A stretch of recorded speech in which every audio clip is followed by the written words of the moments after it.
Attention. People crave it. People do crazy things for it. Like, I don't know, getting a suck my dick tattoo on their forehead. Oh my god, if that isn't a cry for help, I don't know what is. And now that I have your attention, I want to talk about how this girl turned into this girl. But before we do that, we need to talk about a thing called outrage artists. Now, just because I use the word artist doesn't imply that they have any skill or talent. I mean, I could throw a fucking can of paint at the wall and you could call it art. Just for an example of what I mean by outrage artists, let's just go back to Danielle Bregoli. She basically used Dr. Phil as like a SpaceX launch pad to set off her career. I don't know if you remember this infamous clip of her saying that she made Dr. Phil. Well, I guess what's good for you is I made you just like how Oprah made you. You were nothing before I came on this show. Thank you for that.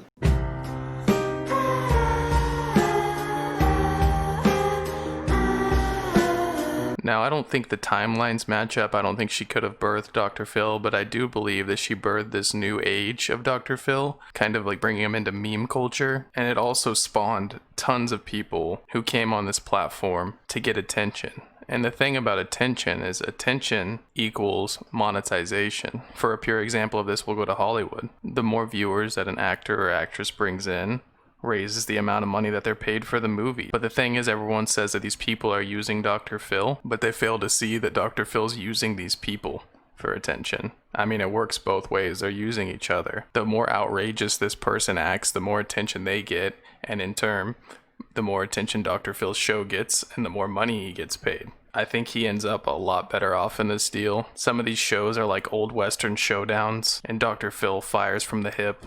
That's why they call him Quick Draw McGraw. I've noticed this trend of up-and-coming music artists using Dr. Phil as a platform to launch themselves.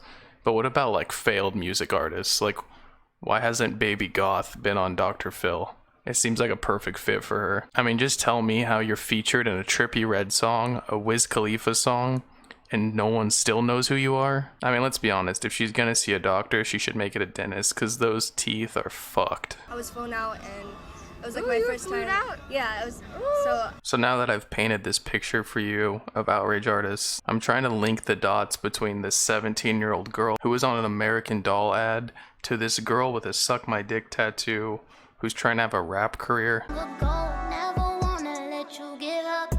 It's just mind-boggling. I'm trying to figure out in like 2 years what could really happen to a person to do this to them.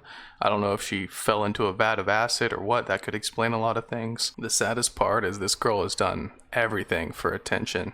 She's went on Dr. Phil and embarrassed herself on national TV. She has aggressively sexualized herself. She's completely marked her face with a tattoo for the rest of her life.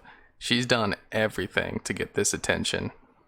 And it's not really working for her. At least all of these things she's done for her rap career are also prerequisites for another industry. Somebody come get her, she dancing like a stripper. The main point I'm trying to make today is just how fake this persona is she put on. When I initially reacted to this video, I knew like this could not be real. My family just can't accept me for who I am deep down inside. They could just pretend I'm done, dead, gone. I'm Telly Zelly. I do me. I like to make music.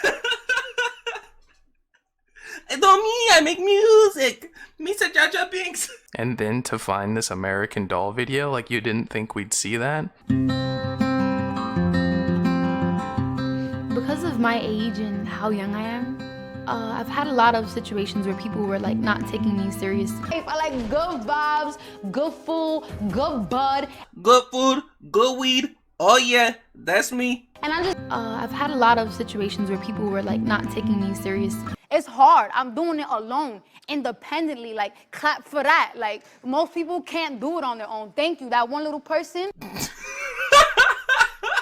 Who were like not taking me serious. Suck my d. At first, my poetry wasn't the best. It's, it sounded very basic and it wasn't unique at all. It could get real, but please don't let it.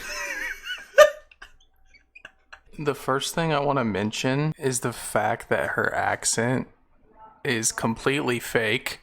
She puts that on 100%. Can we just all agree on that? Like, I don't know how she lost so much articulation in 2 years.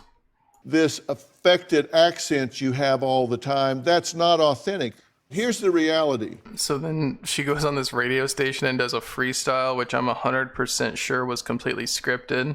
Maybe if we had the corn and beef, never starving, but 7 in an apartment ain't sleep. We was beef, never starving, but 7 in an apartment ain't sleep. I'm not a rap music expert. I've listened to a lot of rap music, but for her to say that she like never misses a beat in a rap while she's missing all the beat. Up the heat that leave him question where his heartbeat went. Don't ever, never off beat. Man, set him back if he pretend he wanna off me.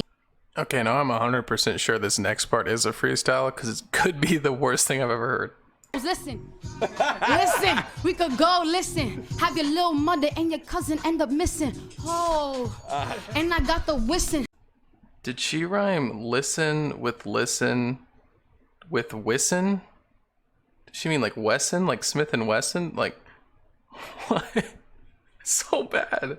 I'm a little, but I'm still pimping, and I ain't talking about the balling. These girls talking shit, but these girls keep stalling. I'm making these moves, man. I'm really on it. I'm making these moves, man. To be honest. Who were like not taking you serious. All I'm trying to say is everything this girl does is fake, manufactured, not good. She should probably go back to school. Like, I've seen rappers get their past brought up when they don't want it to, but none of them were like this. You literally took a fat, unhealthy, corn-filled shit on your education to become a SoundCloud rapper.